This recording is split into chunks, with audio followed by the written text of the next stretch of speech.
Hello दोस्तों, आज हम करने जा रहे हैं बायोलॉजी का थर्ड चैप्टर जिसका नाम है उत्सर्जन।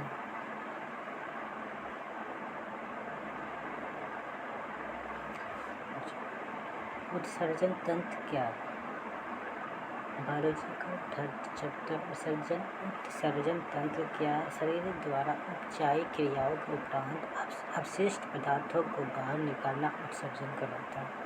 इस क्रिया में सहायता करने वाले अंगों का समूह को उत्सर्जन तंत्र कहते हैं।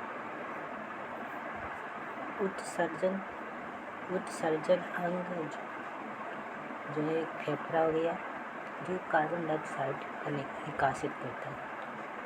त्वचा हो गया, जो पसीना का निष्कासित करता है। यकृत जो हो गया, यूरिया को निष्कासित करता है। वृक्क जो हो गया, मूत्र को निष्कासित करता है। चयापचय वसा CO2 और H2 उत्पन्न करते हुए कार्बोहाइड्रेट जो है CO2 और H2O उत्पन्न करते हैं। प्रोटीन जो है नाइट्रोजन युक्त अवशिष्ट पदार्थ को उत्पन्न करते हैं। तथा कार्बन डाइऑक्साइड क्या है? CO2 क्या है? सांस लेने के दौरान इस बाहर निकाल दिया जाता है और यूरिया को और HCO3 में परिवर्तित कर दिया जाता है। जल, मूत्र और स्वेद व हवा में नमी के रूप में फेफड़ों में 400 मिलीलीटर प्रतिदिन होता है। मुख्य उत्सर्जक पदार्थ मनुष्य में यूरिया जो है यूरियोटिक प्रणाली मूत्र यूरिन हमारे शरीर में जो हमारे मूत्र में 2.25 यूरिया मौजूद होता है। मनुष्य में एक जोड़े वृक्क पाए जाते हैं। नाइट्रोजन युक्त अपशिष्ट क्या होता है? यूरिया प्रथम कार्बनिक यौगिक है जो अमोनिया से कम विषाक्त है, जो पशु के मुख्य रूप से यूरिया का उत्सर्जन करते हैं, जिसे यूरियोटेलिक कहा जाता है। मध्यम मात्रा में जल की आवश्यकता होती है। निर्माण में लीवर यूरिया कहाँ निर्माण होता है? लीवर में निर्माण होता है। जैसे कि एग्जाम्पल पे उभयचर स्तनपायी। अमोनिया एक ऐसा जानवर जो मुख्य रूप से अमोनिया को उत्सर्जन करता है, उसे ओमोनोटिक्लिक कहलाता है। केवल जलीय जंतुओं में इस हेतु सक्षम होता है। अकशेरुकी कीटों को छोड़कर हड्डीदार मछलियाँ होती हैं।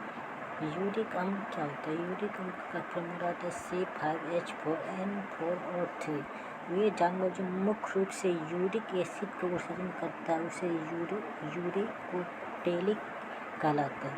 सबसे कम जहरीला होता है। इसमें हटाने के लिए बहुत कम मात्रा में पानी की आवश्यकता होती है।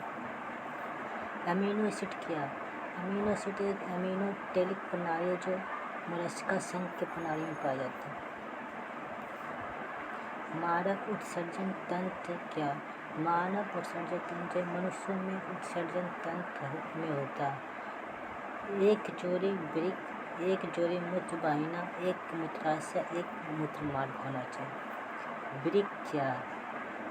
वृक्क जो है मनुष्य में एक जोड़ी गहरे लाल रंग की सींग के बीच या राजमा के आकार की मेटानेफ्रिक प्रकार के पाई जाती है। इसका वृक्क का अध्ययन करते हैं नेफ्रोलॉजी। विशेषण क्या? इसका विशेष क्या? यह नेफ्रोलॉजिस्ट में पाया जाता है। वजन जो है 70 ग्राम प्रति होता है। निर्माण जो मूत्र होता है, बच्चे में गुर्दे का वजन जो होता है 70 से 80 ग्राम होता है। किडनी की लंबाई जो होता है 10 से 12 सेंटीमीटर। किडनी की लंबाई कितनी होती है? किडनी की लंबाई 10 से 12 सेंटीमीटर होती है। इसकी चौड़ाई कितनी होती है? 5 से 7 सेंटीमीटर। मोटाई कितनी होती है? 2 से 3 सेंटीमीटर तक होती है। हमारे रक्त क्या बोलता है? हमारे रक्त को छानना प्रतिदिन जो होता है 108 लीटर होता है। गुर्दे में सर्जिकल निष्कासन नेफ्रेक्टोमी कहलाता है। वृक्क धमनी जो है गुर्दे में ऑक्सीजन युक्त आपूर्ति करता है। वृक्क जो शिरा गुर्दे ऑक्सीजन रहित रक्त करता है। वृक्क शिरा में यूरिया की न्यूनतम मात्रा जिसे रेनिंग पेन कहते हैं। यकृत शिरा में यूरिया की मात्रा अधिक होती है, जिसे हेपेटिक पेन कहते हैं।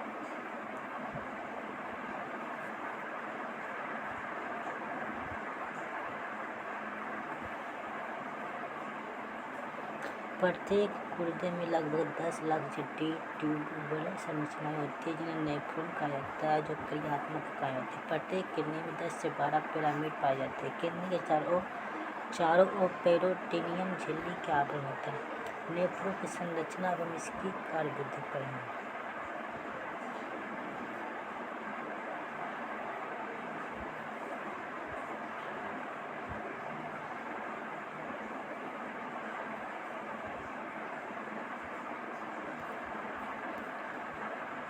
सभी उत्सर्जित पदार्थ रक्त से निकलना आवश्यक है।